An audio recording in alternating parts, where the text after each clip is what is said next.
All right. Good afternoon, everyone on the East Coast. Good morning to those of you on the West Coast. I'm your host, Brandon Troy, and we have an impromptu show that we will be having right now. Let me bring on my cohort here, Mr. Jerome Bourgeois, fellow co-creator of Movies and Shakers Unlimited. What's going on, man? What's up? What's up, Brandon? Man, enjoying this COVID-19 quarantine life. Right. Yeah. So, for those of you out there, I know we didn't really typically, you're always used to me posting like a whole bunch of like promos of, things that are, on the pike or things that are coming up. But decided, as I said, to do an impromptu show today, known as This Week in Review. As you can see in the title, let me know where you guys are watching from. I love to know, where you guys are. Feel free to comment. Let us know, how your day is going. And with that being said, you may be asking, why are we doing, this show, This Week in Review?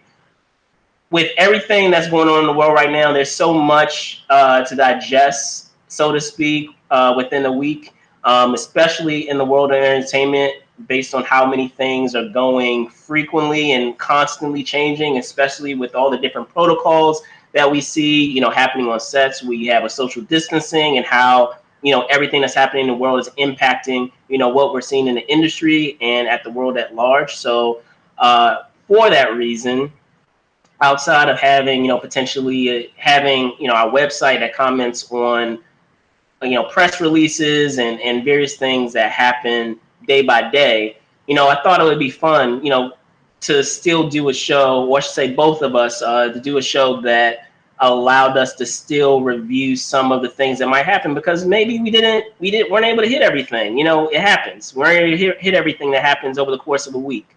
So if you're new to us, and you like this video, be sure, as always, to like and subscribe, all that stuff. It helps us out in a major way. But with that being said, Jerome, let's hop right into it. There were so many things that happened over the course of this week. And just to give you an idea, the picture that I want to be able to place for you guys in doing these weeks in review, it basically, we want to be able to cover what happened the prior Sunday up until now. So Sunday to Saturday, the week prior, in essence, to our show. And as I said, there were a lot of things, Jerome, that happened this week. I want to start first with Love and Thunder. For those of you, let me pull it up here. For those of you that are, keeping up with what's happening in the MCU and all the cool things that are happening. As you guys know, we also have like WandaVision happening on Disney Plus. It was weird last year not to have any content coming out of Marvel Studios, but with WandaVision kicking us off, there's so many things that have happened and transpired that have been revealed, which have been awesome. So it's good to kind of see a lot of Marvel products slowly trickling in terms of some of the things that, they are sharing. So with that being said, as I said, we have Love and Thunder, the set photos. I'm going to pull it up for us. Earlier this week, there were some photos that came up from the set with Chris Hemsworth and Chris Pratt. Now I'll actually pull it up here for himself. There were some photos that came up that showed pictures of, Chris Hemsworth in a new costume that we have for Love and Thunder, the fourth Thor film. Jerome, your thoughts on this? What do you think of, what we're seeing here? It looks very Guardians-esque, but there have been some theories that have been coming out about that. But I'll throw it to you first. Yeah, well, I mean, I'm excited about this. I mean, anything Taika Waititi does, I'm excited about it. I mean, he's already proven himself. Obviously, with Thor Ragnarok, he put life back into that franchise. I mean, I enjoyed it's from the beginning, but that really was like the highlight of that series, and now I'm just excited to see what he's gonna do next. But yeah, it looks like obviously since everyone, no spoiler alert, everyone's seen Endgame. You should have by now. I mean, it looks like it's going into as Guardians of the Galaxy, Thor and Star Lord. But yeah, I mean, with everything that's been said in these photos released, I mean, I'm hearing that there's even he might bring those goats in from the comics. What is it? Teeth Snarler and Teeth Grinder. Was it Tangrisnir and Tanjoster? I don't even know how to pronounce them, but I mean, I'm just excited to see what Taika's gonna cook up next with this, because you know he has that wacky sensibility, and he's all about doing something different and taking it in a different direction. And that's why I always like what Kevin Feige does, and what the MCU is all about. Like they take chances. And to have a fourth movie, like if you're gonna have a fourth movie, you better do something different. So, I mean, I don't know how the whole the Jane Foster thing's gonna turn out too, but I mean, I'm open to it as long as it's not just just some random craziness and it makes sense. But I mean, like I said, For sure. I'm hoping for their banter and everything to be good. It's gonna be funny and unique and action packed, and Christian Bale's gonna be the bad guy. So hey, I'm looking for those set photos. And that is a great segue, because I had been theorizing for the longest time, and it's good to actually to say that hey, I was right about that theory about him playing Gore the God Butcher. So the fact that he's playing that, and that was announced and confirmed, that element of it, I'm very intrigued by, for a multitude of reasons. One, because what we know, like when it comes to the MCU, it's interesting in how they have molded a lot of the stories, because while a lot of those stories have been inspired by various comic stories that a lot of people know and love, they haven't followed them to a T, and then many times they've kind of been and jerried a lot of those elements and melded a lot of those elements, whether it's been in characters and how they operate. They may have melded characteristics of certain characters together,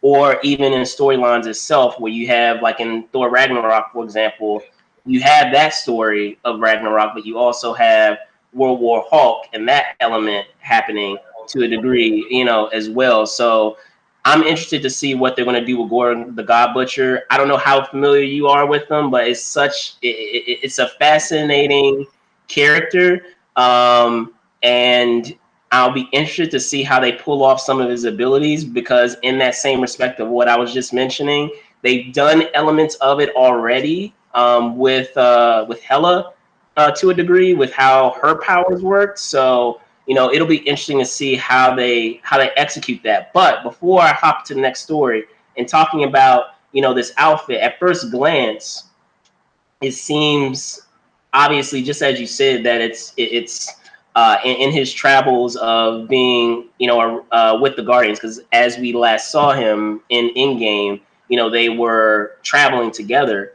Spoiler, but it's been out for a couple of years at this point. So it with him joining that group, it seems as if he is kind of taking on that persona that they have, in terms of how what attire he has. But some eagle-eyed fans have pointed out, and I have to confess, I'm not familiar with this certain portion of his story, but a lot of people have speculated that it deals something with a persona that Thor had as Thunderstrike. So let me pull up that photo real quick, where a lot of those photos, and I'll take us down super fast so that way we can get a quick photo for those of you watching out there, to see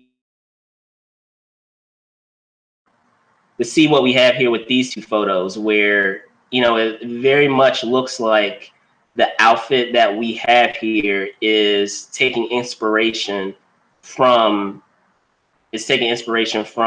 what we have here with Thunderstrike. So at first glance, while it may seem that it's very Guardian-esque, it looks like Taika is doing a deep dive into one of the looks that we've had for the character of Thor, and that persona that we have there. So I'm very very interested to see, what they do with that.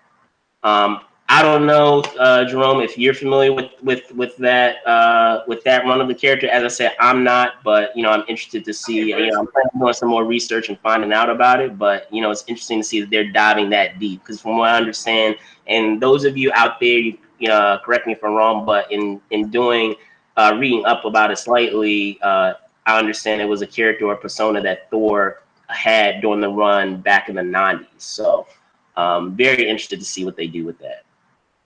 Yeah, I mean, people got to remember too. Like, I mean, you're probably gonna have. I know we have diehard fans. You have diehard fans. You have movie fans. Everyone has to remember these are adaptations. It's like it's never gonna be exactly like the comics. So as long as it translates well to the screen and like you know you're using they're being as faith. They're taking those faithful elements and then infuse them with like what's actually gonna make sense in a movie and like what's realistic. Like I'm okay with that. So I mean, I'm still anxious to see what's up with like maybe like is Better Ray Bill gonna have a cameo? I don't know. Like I want to see. I mean, there's so many stories. I mean, I wasn't like a hardcore Thor fan of the comics, but I did. I do know some of the characters. But I used to collect the cards back in the day. I mean, there was remember there was like a version of there was like Red Skull and they had like with Blood Axe. I mean, there was all sorts of stuff, and I remember that was in that section. They had like Thunderstrike, and Captain America, Hercules, all those guys. But I mean, there's so many characters, and I feel like with Thor, like what's good about Marvel is like when you have characters like Thor, like Thor, like he was like you could say he was probably like a C-list character, or B C-list character, and then he became A-list with the movies. But all these other characters in the universe within, like I mean, a lot of people don't know these characters, so I think they can kind of can get away with changing some things here and there.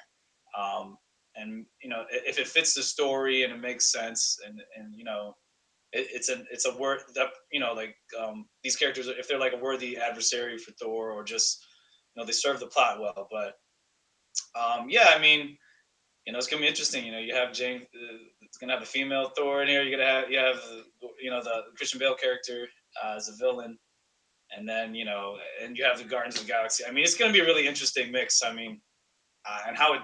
I want to just see how it connects to everything. I mean, are they gonna have multiverse stuff going on? I mean, so or is it gonna connect to Loki somehow? I would think.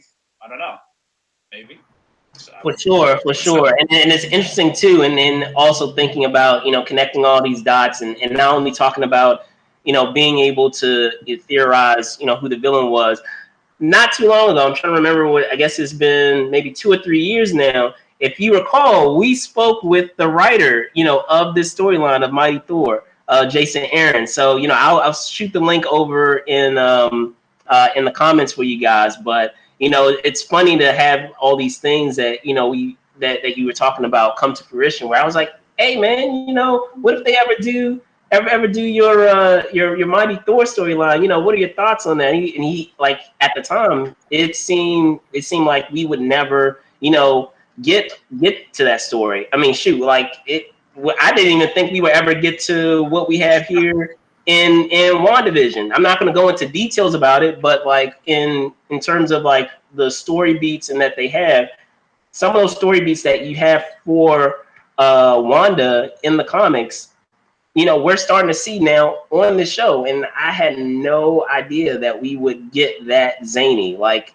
for such a long time, Marvel has been, and understandably so, have been doing a lot of features that have been more grounded, which, as I said, makes sense because you want to kind of allow audiences that are not familiar with these characters come in, and you have all these fantastical elements that are at play. So you want to try to ground it as much as possible, so that way you can kind of suspend belief on a lot of these elements with gods and creatures and magic and all these other things. So I mean, I get it, but now I feel now that people have been going along for the ride, and because we've had such like a complex story with Endgame, with all the elements that were happening there, and what we have of Guardians and how they've been accepted into the fold, all these different characters that otherwise would be thought of as kind of like silly or goofy, and make providing respect in how you're executing them. that sky's the limit now. Like anything goes. It feels like at this point in terms of what storylines they'll do. So it's very interesting. I'm very intrigued to see what comes next for And sure. also because I mean now, like I said, now they're creating these. I mean, they're high quality TV shows. You can do a lot more. I mean, what they have, I think they're going to be 8 episodes of WandaVision total. I mean, they're almost. I'm just saying you can do a lot, and just touch on stuff in each episode. So I like how they're doing that. I mean, we have so many more shows that are coming out. I mean, Disney's not stopping. They're trying to take over Netflix, basically. But I mean, yeah, I mean that's what you can do. I mean, movies. I'm a big, of course, I've always been a big movie fan, but it's like TV has caught up, and it's like now it's almost interchangeable. I mean, you watch The Mandalorian. So I mean, you could say that like it's arguable. Like some of those last episodes were better than some of the movies. I mean, some people say that. I think because it was different, but you can do something different in The Mandalorian in the Star Wars world as opposed to what the movies are about. I think the same with Marvel.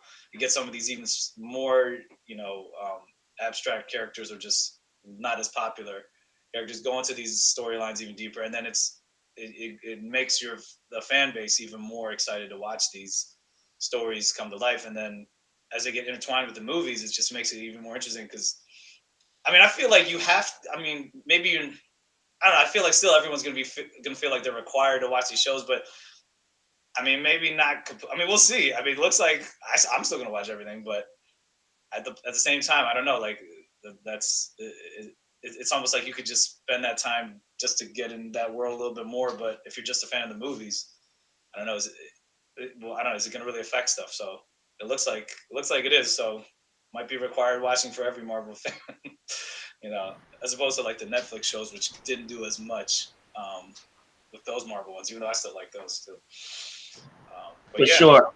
All right, switching gears.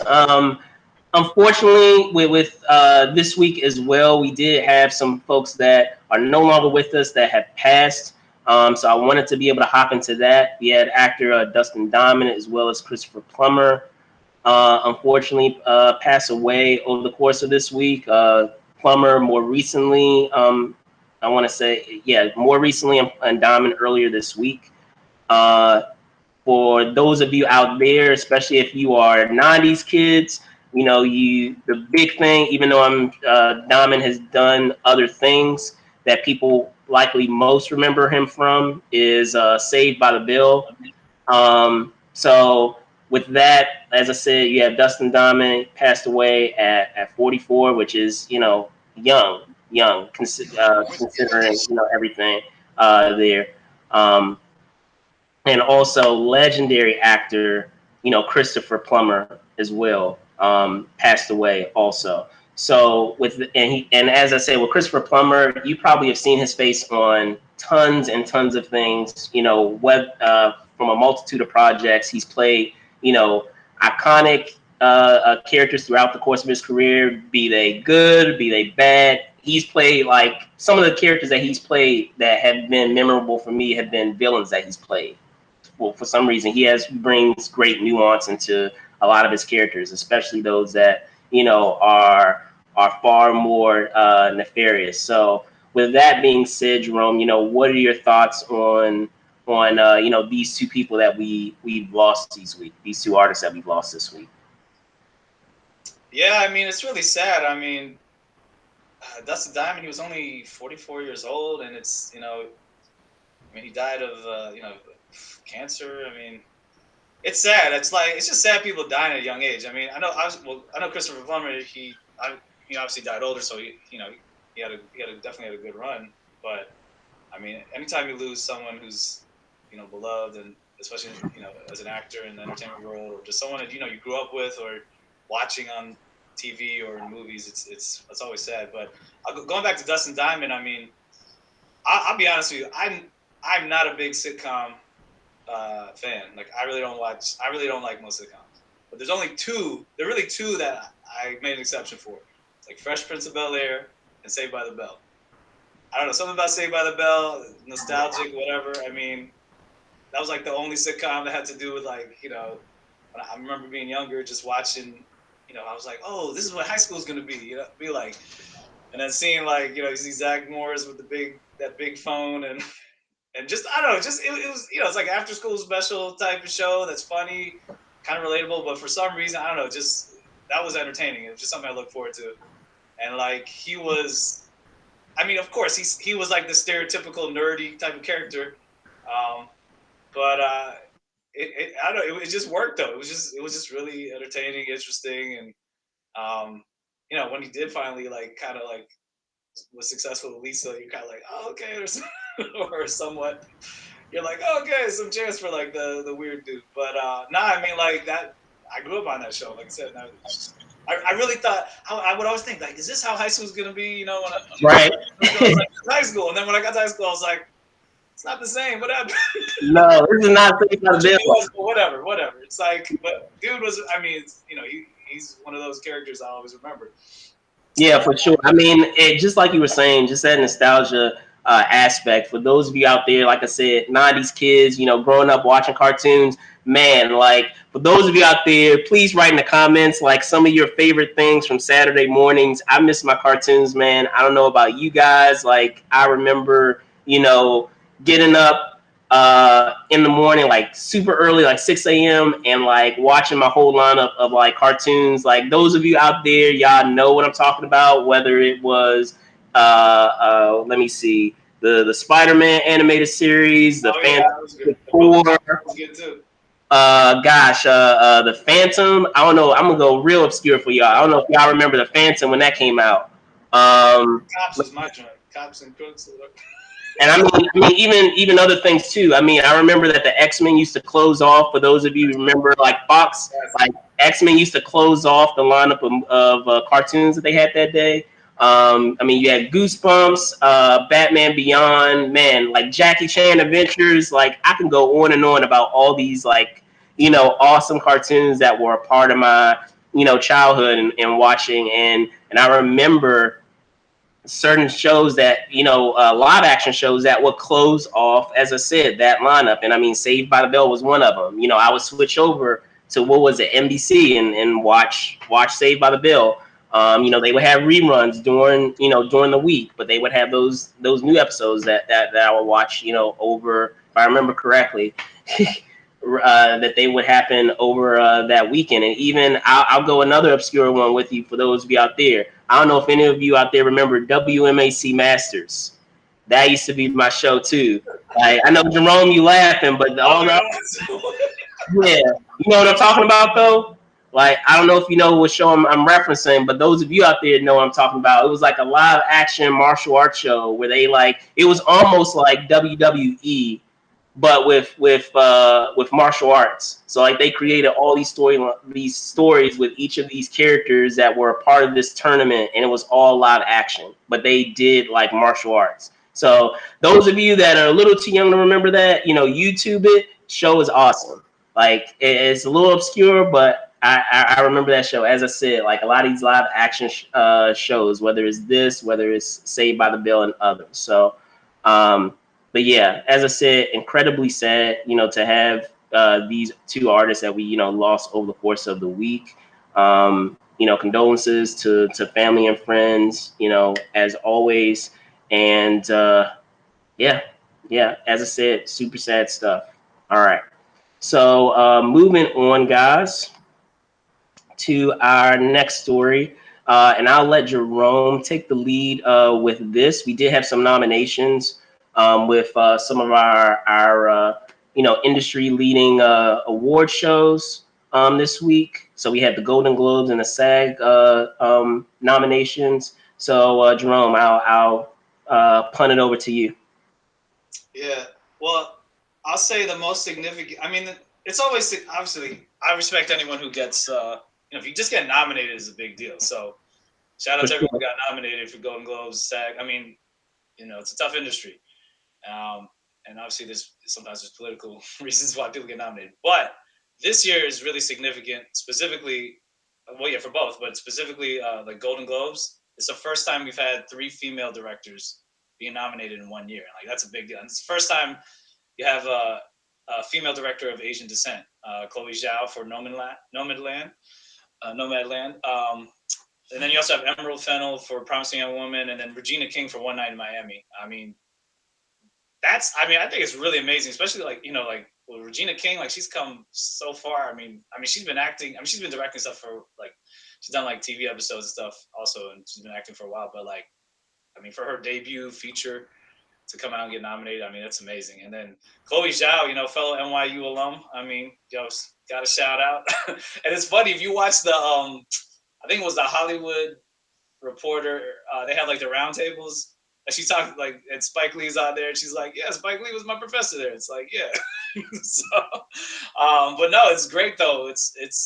It does give me hope that like Hollywood is finally acknowledging, more diversity in these important roles. I mean, of course, there have been other female directors nominated, but not this many at the same time, and also, especially women of color, and that's always great. I mean, it's progress, but there's still a lot more progress that needs to be made. The big story for the SAG nominations, I mean, which it's like bittersweet, is Chadwick Boseman being nominated 4 times for Ma Rainey's Black Bottom and The Five Bloods, and then also the ensemble nominations. And that's never happened before on the film side. Like, it's happened before with like a combination of film and TV nominations, but for him to be nominated like that, I mean, it's amazing. I mean, it's sad. Obviously, he passed away, but I think there's a really good chance he's going to get the Oscar nomination, and he'll probably win if he does. I'm rooting for him. But it also brings up another point. It's like, sometimes people have to pass away to finally get the recognition. I mean, I thought he should have got a nomination for Get On Up, playing James Brown. He didn't get like a Golden Globe or like Oscar nomination, but it is what it is. As long as you're making timeless work, that's all that really matters, I guess. And these are just extra accolades, but it is amazing seeing the recognition that's finally being made for these filmmakers and actors. And there was one controversial, I guess, nomination. People were saying about Minari being nominated for Best Foreign Film, the Golden Globes, and that's kind of crazy because, like, that's, you can say technically that's not a foreign film, but I'll give a shout out to Stephen Ewan too, because he's come a long way too. I mean, come on, Walking Dead, and now he's making moves, and he'll probably get nominated for the Oscar too. So we'll have to just see what happens. But yeah, I mean, Hollywood's making progress. I don't know. What do you think? I mean, I have the same thing. I'm still doing my homework of some of these projects I have seen, and some of them I haven't been fortunate enough to see yet. I'm still, in the process of checking many of them out. But a lot of them are, familiar names, that you normally see on the award circuit. So some of them, it's like, yeah, that makes sense that I'm seeing a lot of these names, especially like in the actors category, in the performance categories. But with that said, it's also cool to see some other artists, just as you said, start to get their recognition and to get recognized for the talents that they have and what they bring to the table. And even I was going to say with some TV shows as well, because I was looking through some of the nominations, and like, give me an example, best television series, Lovecraft Country is on there, which is so awesome to see that show recognized, because that show is so wild and wacky in a good way. And all the elements that they bring to the forefront in that show is quite remarkable. The fact what they're able to weave together into such a wild story, it was quite impressive, with everything that they touch on with racism and the setting that they placed it in, yet still being able to provide some nuance with certain genre elements, whether it's horror or mystery, murder mystery, all these various elements that they weave and sprinkle throughout that story is quite impressive. I do have. I'll do a quick plug. There is an interview that we do have with Movers where I have the cinematographer on there, Robert McLaughlin. I will.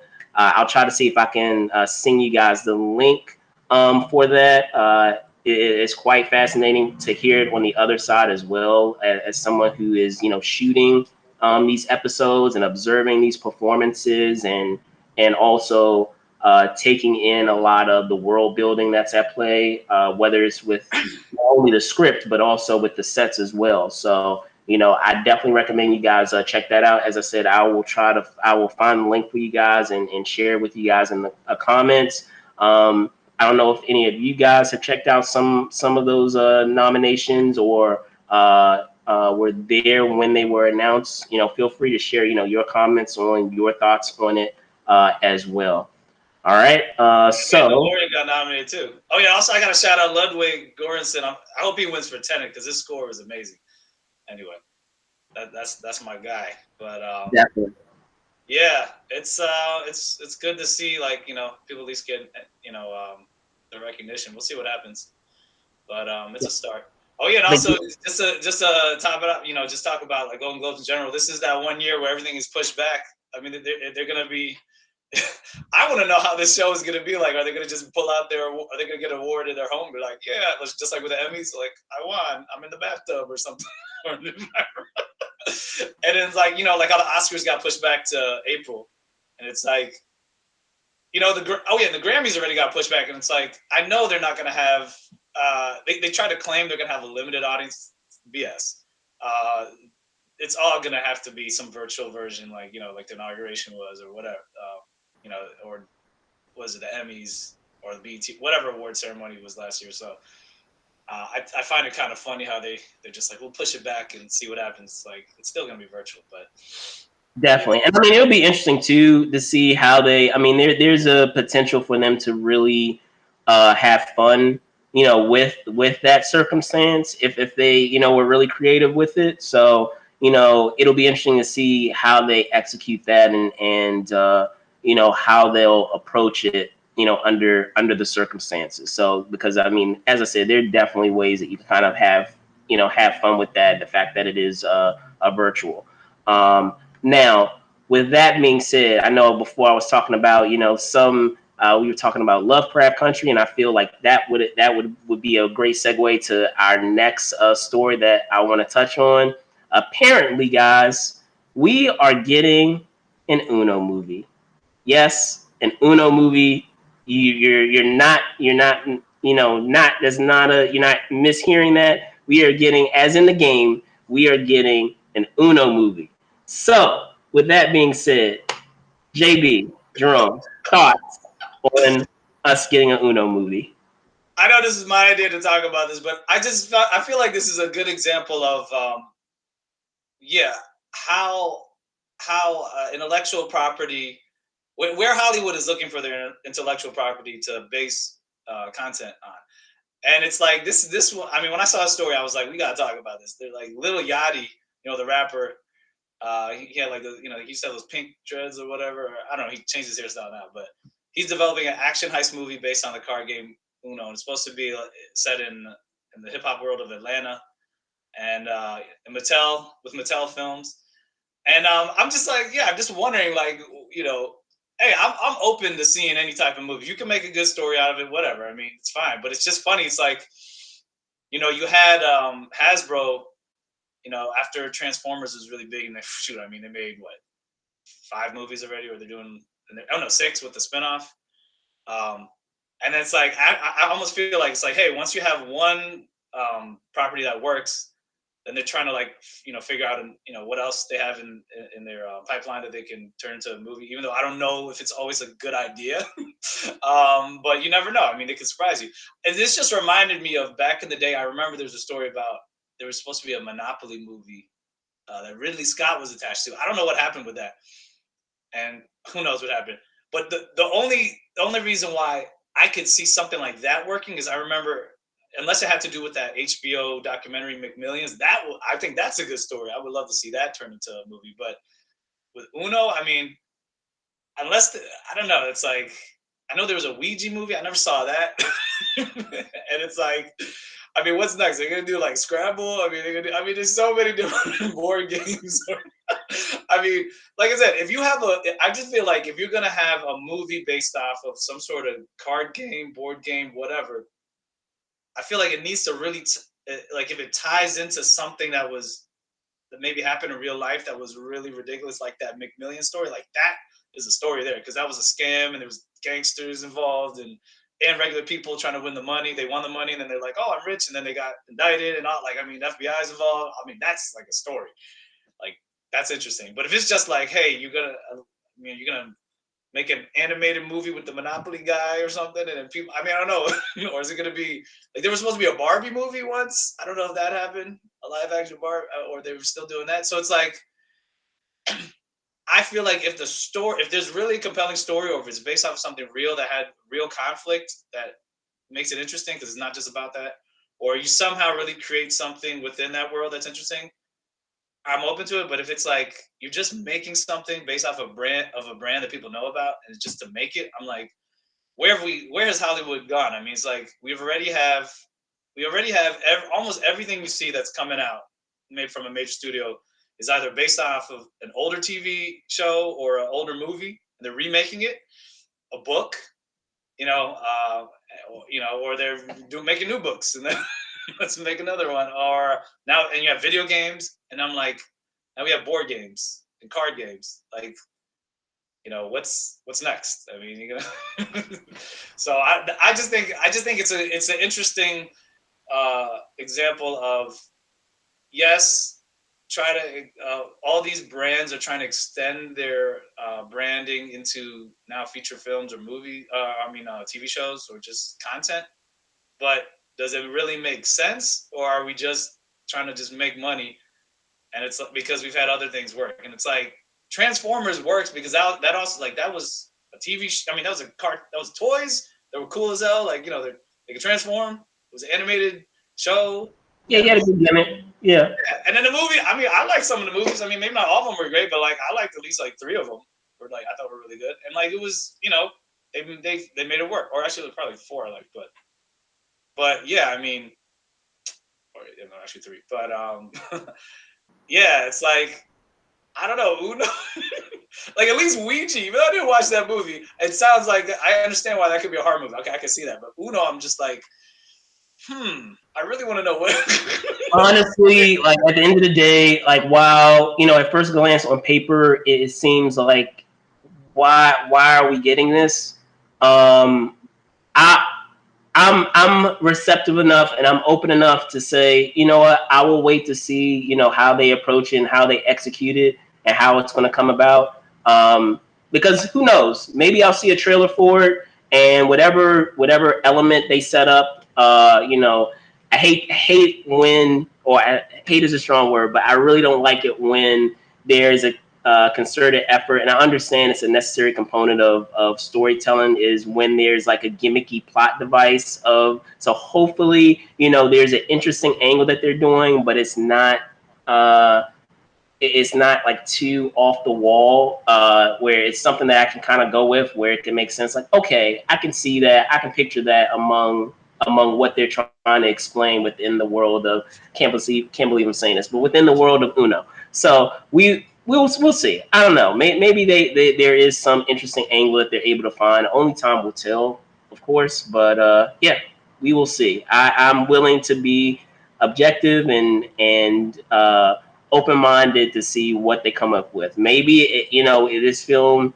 is getting made because in that pitch that was made for this film, there was some really unique angle that they're able to provide to it that I'm just not seeing on the surface. Who knows? But I'm willing to try. Yeah, I'll wait and see. But I'm not holding my breath because it sounds also like, hey, they're just trying to, like, you know, make a movie. I mean, not every brand is making a movie. Like, I don't see Marlboro making a movie based off of their cigarettes. They might put them in movies back in the day and like try to get the lobbyists to, or whatever, to lobby, but get their product in there. But come on, I'm just saying, like, not every game or product maybe deserves a movie. You know, if there's a story behind it, I get it. That's what I'm saying. I'm just saying, like, if there was something significant that had to do with that, okay. But then it's not always about it. That might be in the story. But to be like, let's try to make something out of this. I mean, hey, go, like I said, we'll wait and see. But it just sounded really, really hilarious to me. I was like, they're gonna make a movie based on Uno. I'm like, are we gonna see like a Shoots and Ladders movie one day, or what is it? Picture or Life? Wait, did they do a Game of Life? I don't know, or because even with cause I guess my thing is even with like say like video games, because you know how video games they've been struggling a lot with trying to make their video games great movies. I mean, I haven't seen every movie based off a video game, but I remember when like even back in the day with Super Mario Brothers, it's like it's like that should have been easy. I thought that might have been like an easier one to do, but it was like I don't know, it didn't work. I mean, Mortal Kombat. I mean, that's another. Well, this kind of goes to our next discussion about about Super Yeah. Mario. No, But definitely. it has a story. There's a story there. Or Street Fighter. Even with the Street Fighter one being corny, it's like whatever. It's like there's something there, kind of, because they're fighting. There's a tournament. I don't know what would you probably say would be the best movie based off of like a video game? Or like I would say so. Like that first Silent Hill movie was actually pretty good. It not only captured, how weird and like, kind of. I'm trying to think of the word that I could use for it. Kind of ethereal and creepy that vibe that you get from that game. I feel like they were able to capture in that first movie. I don't like the sequel as much as I do like that first film, but I feel like that film effectively does that and executes not only what the game accomplishes, yet it still manages to be a decent film, all right film, as a contribution to the horror genre and fantasy.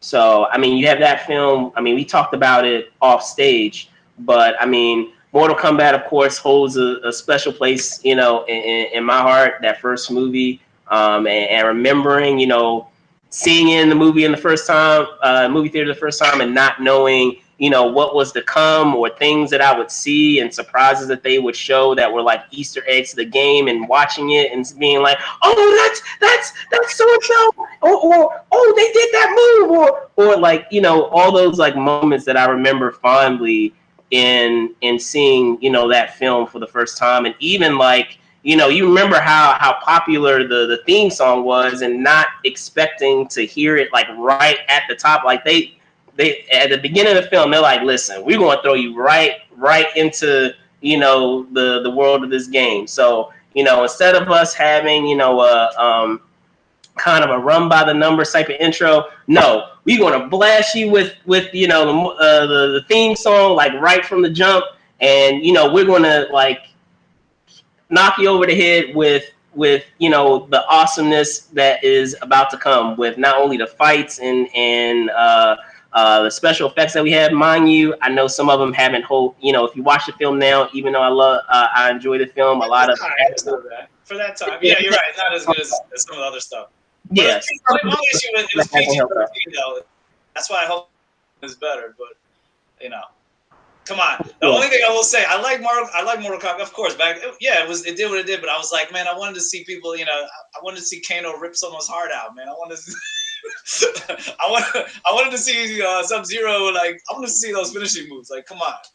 Mortal Kombat was. That does bring a question to like what we're talking about. Kind of, it's like if your intellectual property already has a certain style or genre, why are you just watering it down to make a movie? I understand sort of, because you want to expand, but I'm like, those kids, it's like those kids who play Mortal Kombat, they weren't playing a G-rated game. You know what I'm saying? And even with like they're, I'm okay, that's true. The Matrix wasn't based off of it was really based off of something, but that was an R-rated movie that a lot of younger people still watched. They would go with their parents back when it came out, and it had that violence in it. That was the style. It wasn't a PG-13. So I'm just saying, like, if you're gonna do that, like, have integrity with what the material is, and don't just try to water it down. because then I just feel like it doesn't work as well. But money talks, right? So they're And trying. I get it because, like, at that time we have to remember that, like, in doing just like as we were talking about with a lot of these games. So I mean, you had Super Mario, the movie. We had Street Fighter. I mean, these weren't proven properties yet. I mean, yes, they were popular games, but in terms of a medium to translate over to the screen, they weren't necessarily proven properties yet. So I mean, I understand to a degree. I get why that decision was made to make sure that they could milk to make as much money as possible by kind of bringing down some of the content to a level that would allow more people to go out and watch the film and be able to watch the film. So I mean, I get all of that. So, but I am excited, and we will get into it.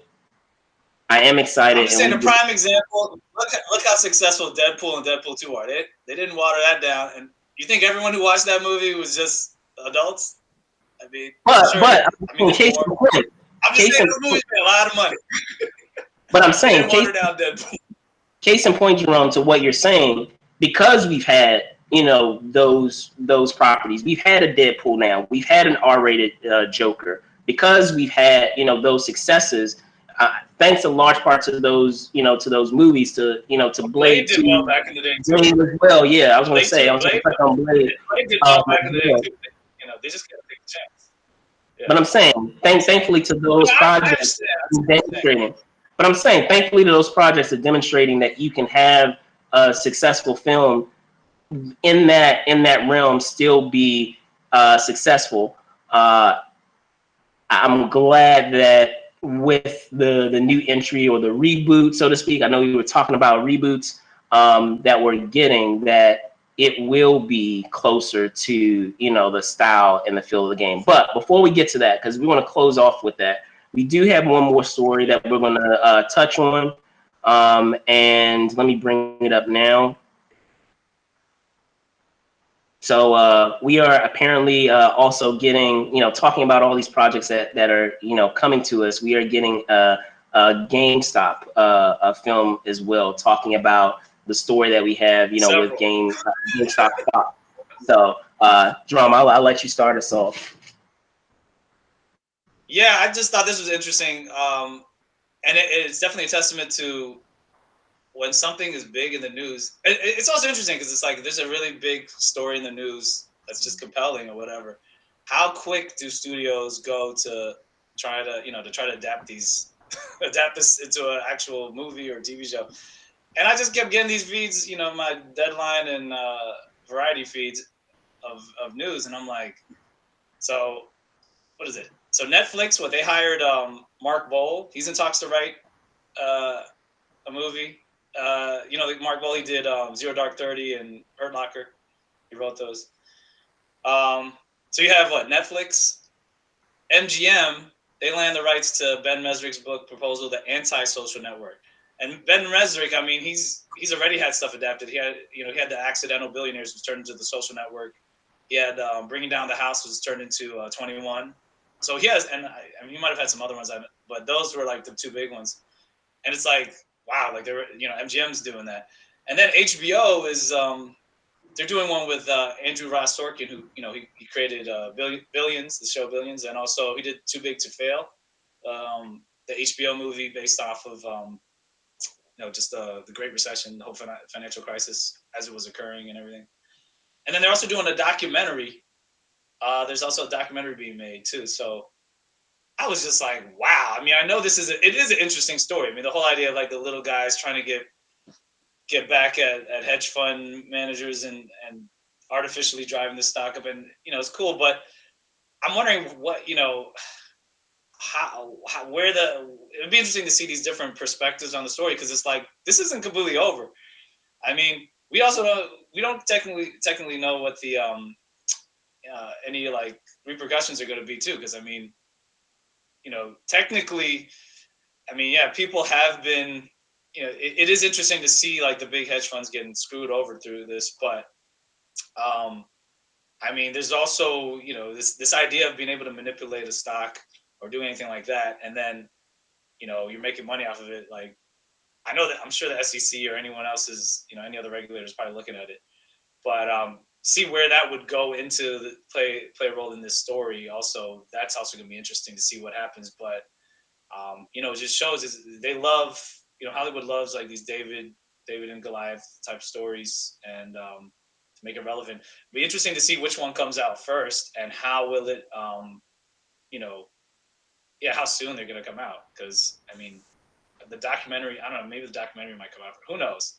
But it's interesting how they have these really good, you know, uh, content creators, these filmmakers, these writers getting deals already or jumping on board. So I'm sure that I'm sure at least one of them is going to be good. So we'll see. But I love movies like that. So I was gonna say, I guess I'll find interesting to see how they will execute making kind of along the lines of, along the same lines of what you were saying of how they're going to make each one unique, because in essence we're still getting the same story again and again with each of these properties. So how in terms of the medium that's being executed and the players involved, how we will get the essentially the same story. So the only reason why I bring that up is, and in thinking about another example of this, and I will track back to even comic book films. I remember a couple of years ago, for those of you out there remembering, that we had at one time we had two versions, of the same character at Marvel in the same movie, and the fact that of trying to figure out how they want to make each one, unique to each of those respective films. It was interesting to see. I was going to say with Age of Ultron, for those of you that listen out there, for Age of Ultron, and for what was it, Days of Future Past, where we had Quicksilver. He was in both films, one in the X-Men universe and one in the Avengers in the MCU. And it was interesting to see how that was executed by having, both films happening essentially not that far, away from each other. They didn't come out exactly at the same time, but they were close enough where, I found it fascinating to see how people. Yeah, you're apart. Yeah, I kind of found fascinating to see how people, would be able to, casual movie goers, how they would be able to handle having, that same character executed twice. So I'm definitely interested to see, in that regard of having the same story told, what they plan to do, and how each one will be a unique angle in and of itself, for sure. Yeah, I mean, it's funny. This has been going on. I mean, I'll tell you that. Well, it might have been earlier, but I just remember the first time where it's like, wow, what's up with this whole two studios competing with a similar story, and then it just. I remember back in, what was it? It was 1998. That was the first time I remember. It was like, yeah, Deep Impact came out first, then it was Armageddon. I mean, I like Deep Impact more, but Armageddon, Right.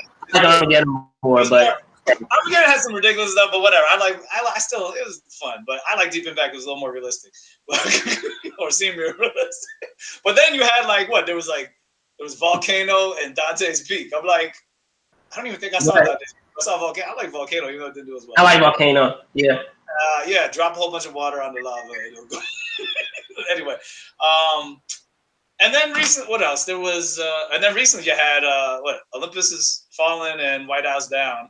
I mean, it just and Olympus Has Fallen has gone on to have like a franchise. The other one hasn't, but it just shows. It's like there's a lot of people with similar ideas that eventually start getting made. It's just funny when they both come out similar times. Even the irony of what is it? Captain Marvel coming out right before Shazam. I mean, they're totally different characters, but the history was hilarious. It's like, how did that happen the same year? Yeah, and like you said, with X-Men and X-Men Days of Future Past and Age of Ultron having a similar character, but that's also just like, rights issues with characters, and that's probably, you know, that could be sort of coincidence, but also could just be people, you know, both executives trying to like maximize on having that character being used. Who knows? But yeah, it's just funny how this keeps happening. But I think it's a little bit different if, like I said, if it's actually based off of a real story, and then like you said, if they show different perspectives, because like if you know, there were several movies made about the Great Recession, and they all had their different angles to it. Even though I still think that, I mean, I think the best one, well, probably the best one I still say is The Big Short. I mean, that's based off of a book, and that was done really well. But Too Big to Fail was really cool, just showing like how the Federal Reserve and the chairman and the Treasury Secretary and just how they're dealing with everything. Like that was a totally different aspect of it. So it's cool. Then you also had Margin Call, which is about like the first 24 hours of that happening. So like it's all those movies have their place, and to me that's fine. But then it's just like if you just are straight up having a similar idea and you barely tweaking stuff, it's like, do we really need that extra movie? You know, but I mean, look, anything having to do with like presidents or whatever, you know, you're gonna have probably have tons of movies being made over different administrations or whatever. And it's like, you know, that's gonna have to do with the or wars or big events. Like, I mean, look at World War II. There's so many movies about World War II, and only thing that makes it interesting is if it's something you know, you're showing a different side to that, or the Vietnam War, or you know, even though some don't get as many movies. So yeah, I mean, it's a big story, interesting. And what's crazy is this whole, you know, I guess situation that happened with the GameStop stock and these other stocks. You know, this could just be the future too. So that's, you know, I think the documentary. Actually, I think one of these projects, I'd have to look again, is not just showing. It's not going to focus just on what happened. It's like they're showing how social media has become so powerful that you could actually get retail investors or retail, you know, people at the retail level making more of an impact than at the institutional level. And that's just, change the narrative. Sure. It's like when, like I said, for social media campaigns, if it's Twitter or Instagram or Facebook or whatever, any big social media platform, being able to either influence like an election, or if it's a stock, or if it's you know, a movement. I think one of them is going to focus on that aspect and be like, wow, like where are we now? You know, what kind of regulations need to be put in place? What kind of, you know, rules or regulations, or just, you know, what kind of you know, check and balance needs to be there, so that people aren't just, you know, manipulating whatever. Like, I mean, it's a brave new world out there, but you know, for sure. For sure, man. It's still a wild west out there. No, I got you. But let's see. We have one more story before we leave you guys. Unless you're living under a rock, you understand that this weekend is the Super Bowl. So happy Super Bowl. Super Bowl Saturday, so to speak, Super Bowl Eve. I don't know who you guys have. You can let me know in the comments what team you have. I'm interested to find out which team you guys are rooting for. But with that, you know, as you guys also know, with the Super Bowl, we get what? Commercials, and we also get TV spots. So, you know, with a lot of these films that are on the way, or hopefully on the way, we will be getting perhaps first looks at some of these films. So, you know, I'm very interested to see what those films may be. I know one of them that I'm really hoping that we get, and I've already touched on it in one of our prior stories, is this Mortal Kombat reboot. I know up to this point we've been seeing like all of these, we've been seeing all of these trailers. Well, I guess you can call them trailers, maybe like little sizzle reels of clips of a lot of these films that are along the slate of the 2021 Warner Brothers films that are being dual released or simultaneously released, not just on HBO Max, but also in theaters. And I mean, and I don't know if you've seen those, Jerome, but it was basically like a quick look at Sub-Zero. It was like for a millisecond they show him using his powers. They have like another scene where they show like some of the, I'm assuming like the ensemble of heroes from Earthrealm, making their way, I guess, traveling somewhere. But we don't really have like a reference or a context of what it is that they're doing. And then we even have an additional shot of like Sub-Zero. It looks like he's calling upon his powers. So you see a lot of like, I guess, ice or snow around him, showing him from perspective, showing from behind him of him like almost like gathering or charging up his power. So hopefully we have a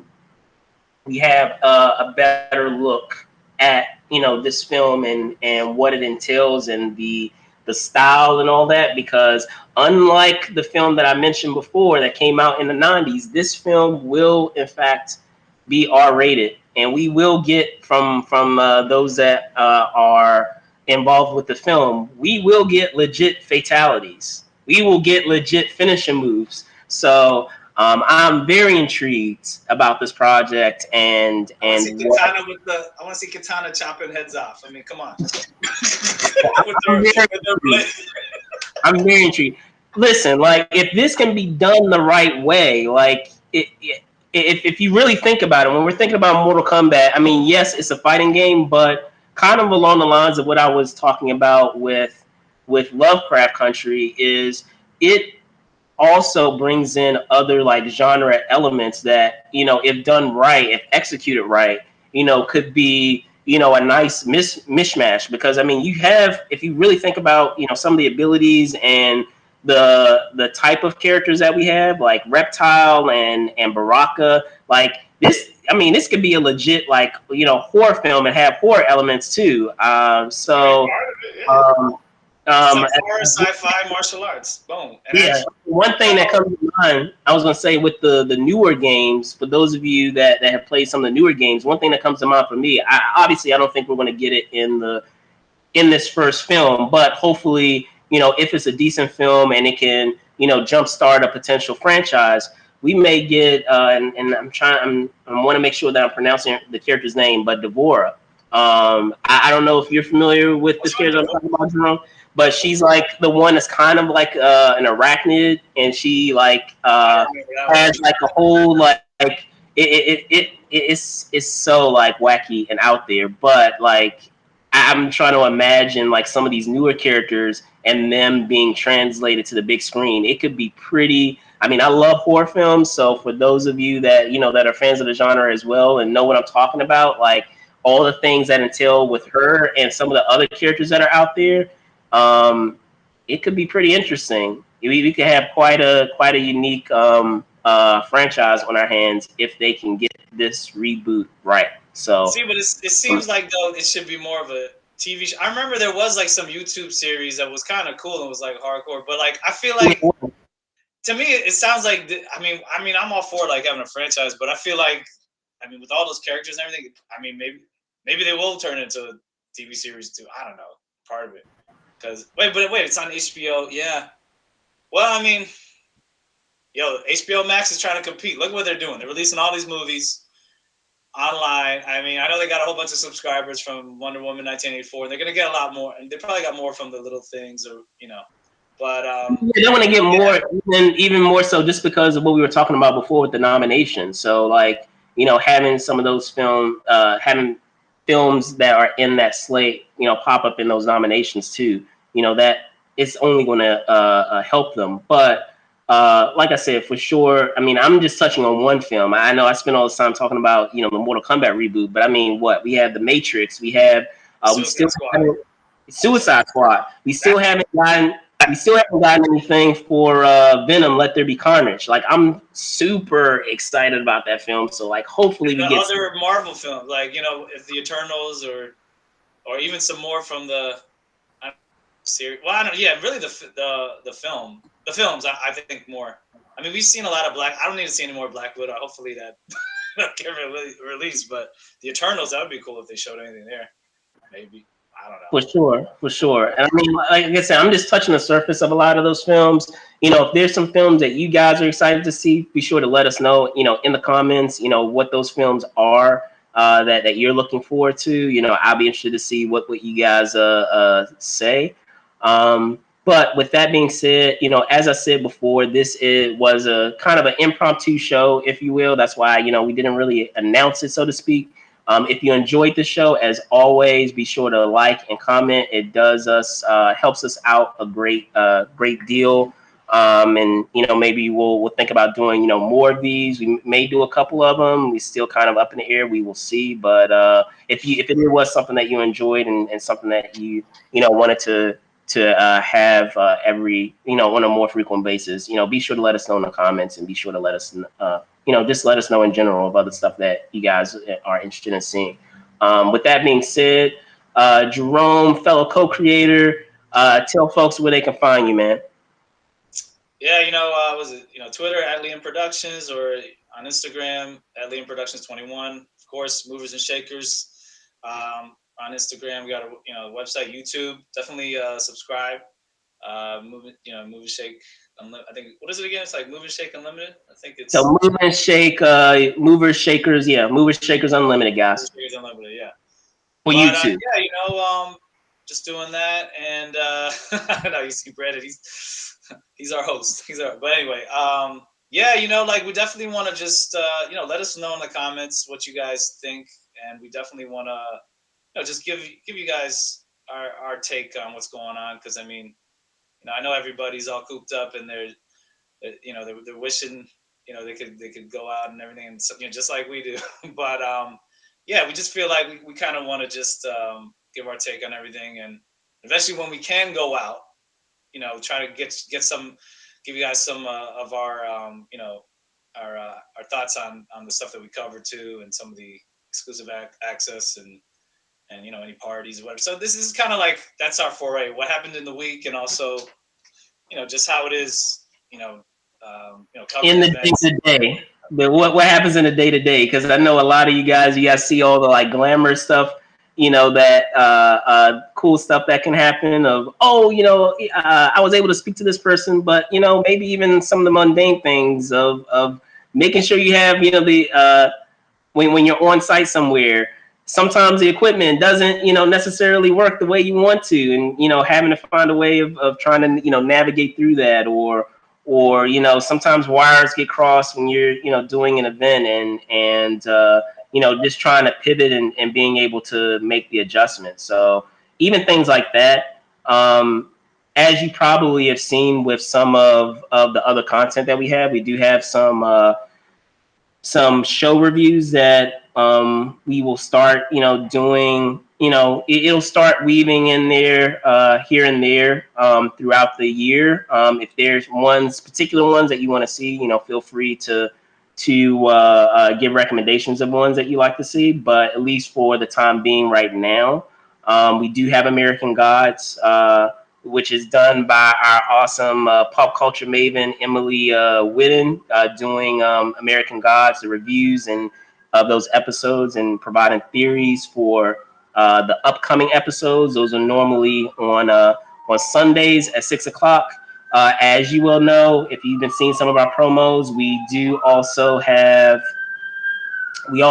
another show that will be commencing this week on Saturday, mind you, but from the time being following the first episode for it this week will be on Sundays at 12, and that is for Expanse. So we will have a hiatus, obviously, since we will be talking about the season finale this week.